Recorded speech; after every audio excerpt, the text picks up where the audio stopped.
Okay, welcome back. So last time we got this the idea that we can place towers and stuff. We've got like an invisible bit of gold, and we've got the path hidden behind the scenes, so we can start making some enemies and things. So I think that's what we need to do next. Is we need to actually get these enemies moving, spawning, doing all sorts of bits. Okay, so what we're going to do is in my setup, start the game. I'm going to do set interval. I'm going to call spawn every second. So it's going to spawn an enemy every second. And then we have to make some extra bits in here. So we're going to say function spawn. And don't put a P instead of a curly bracket. Just try to zoom in a little bit so we can see a bit better. Don't need as much room on here. That'll do, I think. Okay, so in my spawn function, I'm going to make a variable in a second called wave. So I'm going to say if wave equals 1, and then we have another variable which is level count is less than 20. So basically level count is going to be counting how many enemies I've got. Maybe level count's a bad idea. Maybe number of enemies makes more sense. And then what I'm going to do is I'm just going to do let e equals new enemies.sprite, which I'm going to. Ooh, my headphone has just slipped down my head a little bit and made a weird noise in my ear. That was very disconcerting. So e.health equals floor random, and then 1, 2, 4. So this is spawning them 8 across. So 1, 2, 3, 4, 5, 6, 7, 8, 1. So it's going to spawn them here. Now, really, we can just use this code up here. So I think all we want to do is just do, instead of saying 8, 4, we can just do, and that should work, and the size should be 1. So that should work. It'll spawn that there. So if we just do up at the top and do let wave equals 1, let no enemies equals 0, that should start spawning some enemies there. So let's see if that works. Fingers crossed. So then there we go. So it's just spawning some enemies there. Which looks alright. It's all changing colours, possibly. I don't know if that would look better with just without the -1. Spawns up there, because that makes a little bit more sense because the spawns there. So I think possibly that don't want to be -1 either, but oh well, seems to be working. So whilst they spawn, we then need to get them to actually move across my my map. So I'm going to put in a bit of like fixing first, because I think we just need to say if the wave is greater than 0, we can then place a tower, and then we can say enemy move like that, because then we don't want to start placing and moving towers and all that stuff whilst we're not actually playing the game, and we're not be able to like basically get killed instantly by spawning things before we can actually make a tower. So I'm going to say function enemy move, and it's going to be the same code pretty much as the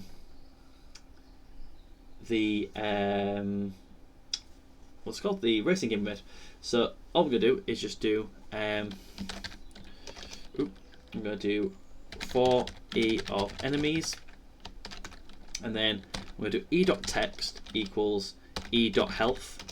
So that is just so we can see how much health they're on for debugging purposes. You might like that feature, keep it if you want.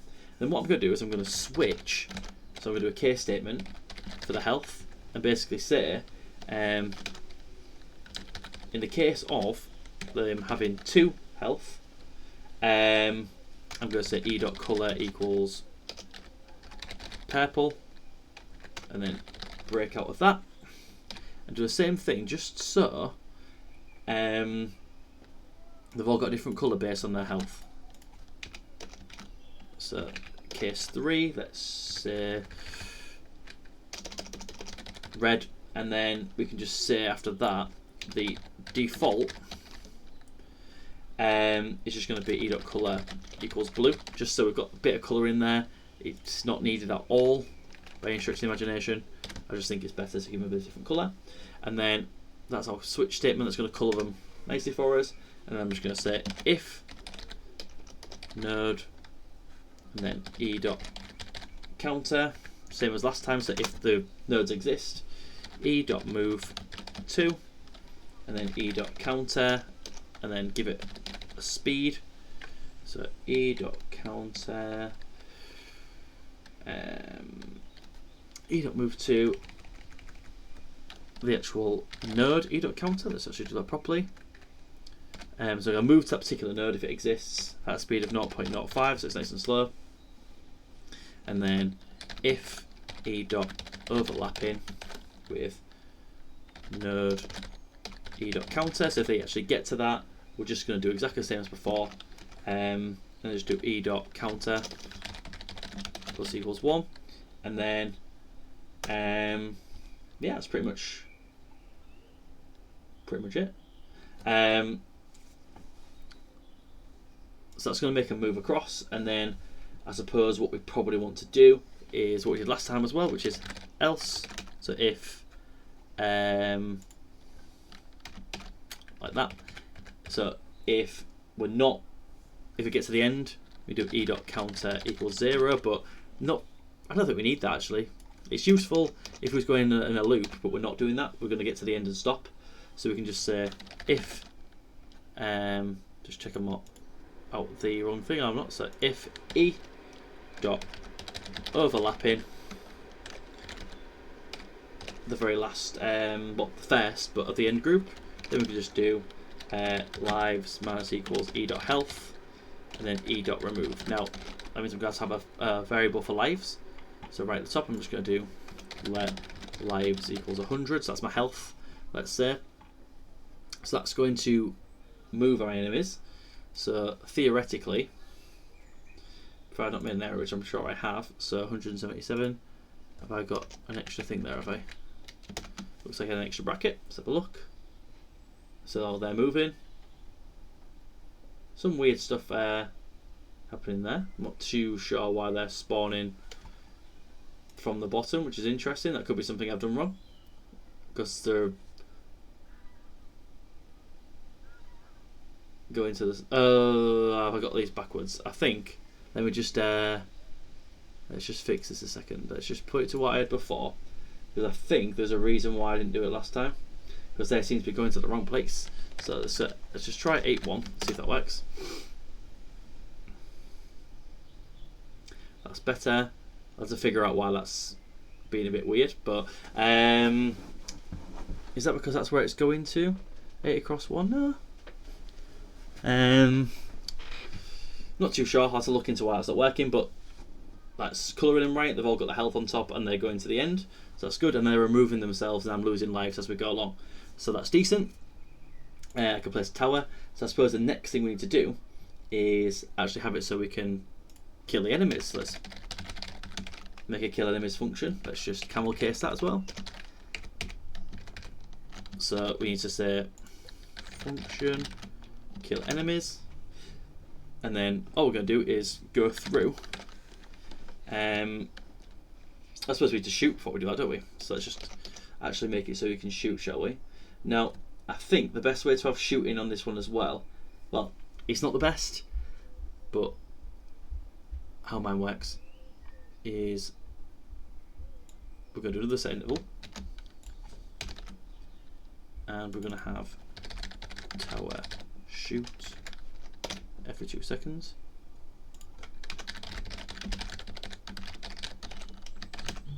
And then in this function, every 2 seconds it's just going to shoot. So all we're going to do is go for each tower. So for t of tower,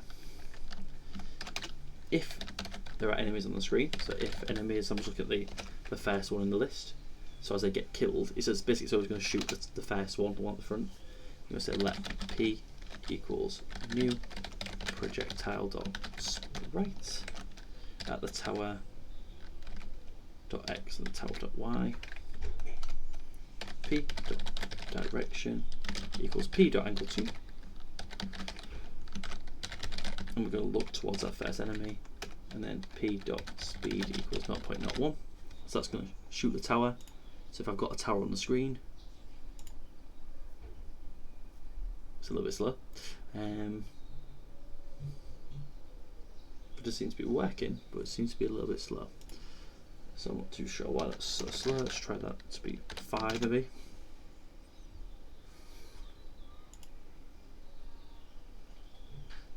It does seem to be a bit slow, so I'll look into that in a second. But it does seem to be working. Everything besides the speed of it. What happens if I do this?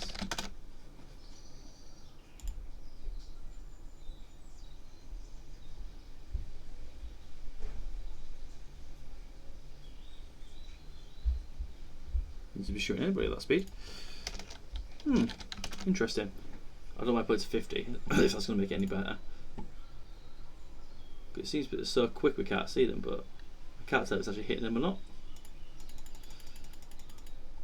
No, interesting. Well, we'll get our kill enemies done, then we'll do some debugging. So again, we're just going to do the same thing again. So for P of projectile, then we're going to go through for E of enemies. So we're going to have a nested for loop going through each of these bits. We're going to say if P dot overlaps E dot health minus equals 1, and P dot remove, and then let's just give ourselves some gold. So gold plus equals 1. Oop, probably let's give us 10 gold, let's say. And then if E dot health equals 0, let's just get rid of that tower. So let's see if that works. That's working a lot better now. It's killing the tower. It's killing them. So let's just put the speed back to like normal, and let's see what works a bit better. I don't know if it's just something weird, but it's definitely working. But it seems insanely fast. Let's go back to 0.1. Maybe it's like it now. I don't know. That was very strange. So it still seems a bit rapid. Let's try 0.01. There we go, that seems a bit more normal. Probably never going to hit them now, but that's working. So we're now killing the enemies. We've now got towers that we can place. Now I can't place another one until I've killed 5 enemies. So if I get another one killed, there we go. So now I've got 2 towers that are all shooting. Obviously you could have it so it shoots the nearest one as well. I've just got it so it shoots the guy at the front. Not always options in these kind of games where you can choose.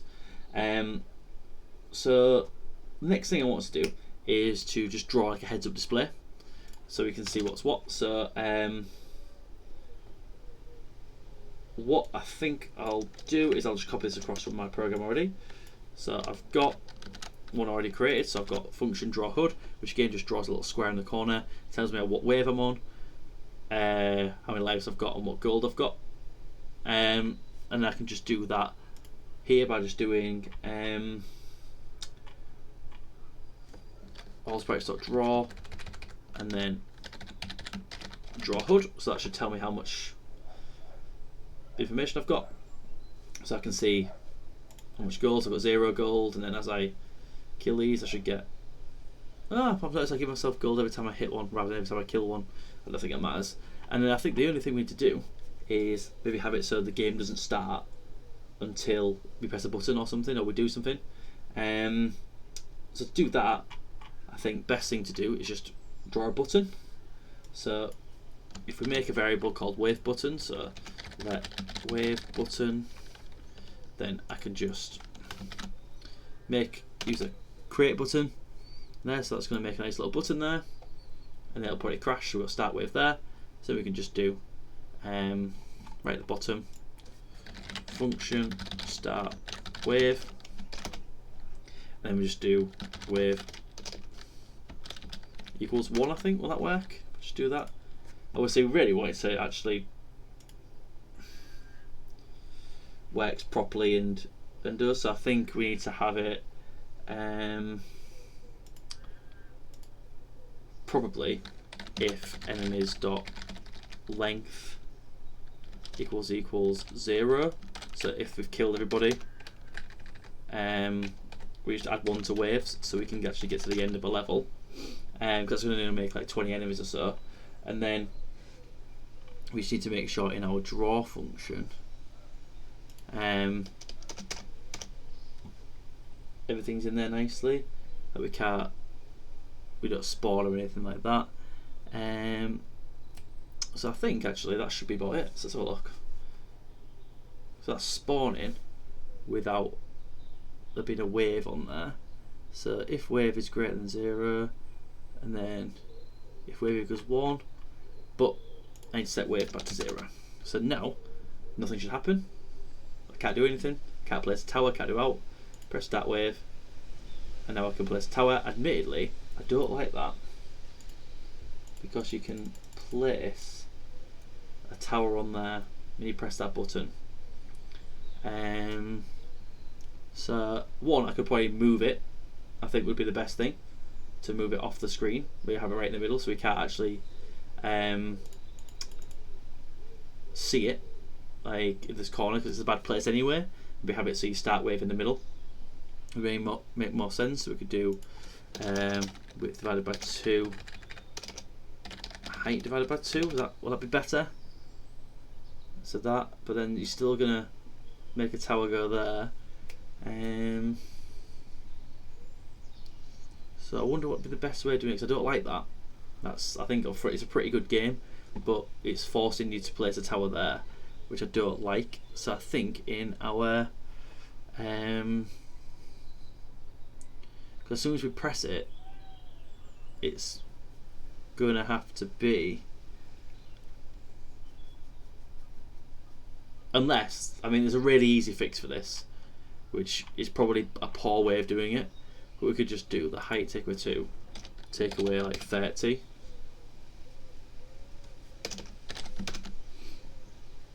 Because then when you press it, you can't place a tower there, and then when you press it, I mean, this is probably a dodgy fix, and then you could just do what I call it, wave button dot visible equals false. I think you can do dot visible. I think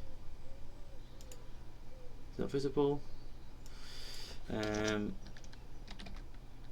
Is it hidden? It was true. I genuinely can't remember what you press to hide, but I know you can do dot remove, but I don't like that. But I think that will work, because then now I can't place a tower there. To place it there, I can play the game properly. It's a bit of a rubbish fix. I think what you'd probably do is stick like some sort of variable in and have it so you can start straight away, so you don't automatically place straight after you do the tower. But there we go. I can now play the game, and then all you need to really do is add in. I could do a really simple one now, but if lives equals 0, that'll stop the game completely, which is probably bad practice. You probably want to reset and stuff, but for now that's absolutely fine. You can play the game and that's sorted. So yeah, I might cover it in a future video. I'm not too sure about adding different tower types in, about adding some graphics in, but that's a job for another day, I think, because I have plenty of other bits to do. So thanks for watching, and I'll see you in the next video.